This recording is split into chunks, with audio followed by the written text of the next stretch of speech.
David Papo, je crois, va disputer le combat le plus important de sa carrière de boxeur.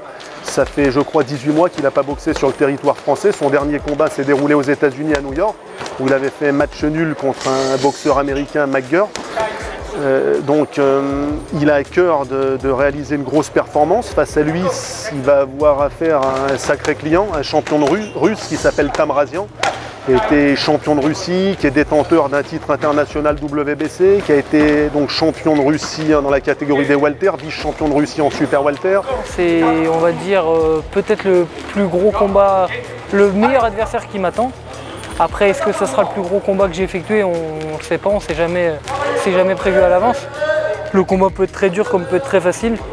Mais pour ma part, à mon avis, ça s'annonce très dur. Avec tout le respect que je dois aux adversaires de David Papo, notamment dans le cadre de ces 3 championnats de France, il a affronté, je crois, Romain Garofalo, Barthélémy Lefebvre, Fouad El Massoudi.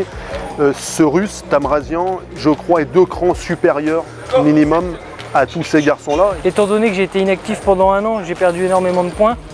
Donc lui est classé très très bien sur le site BoxRec, qui est une référence où tous les boxeurs sont classés par un ordinateur, donc il n'y a pas de laisser-passer ni rien.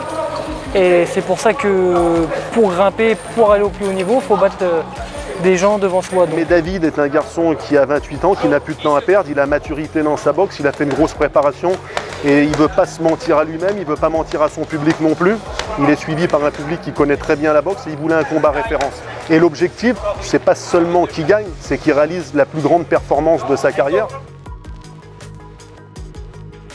Après, il y a des grosses échéances. Son promoteur américain parle de lui organiser notamment une demi-finale mondiale aux États-Unis.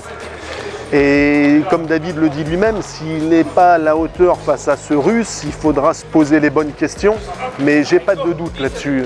Si c'est une victoire facile, possible qu'on fasse un combat d'ici la fin de l'année, soit sûrement à New York, peut-être dans le coin, mais ça sera plus probablement à New York.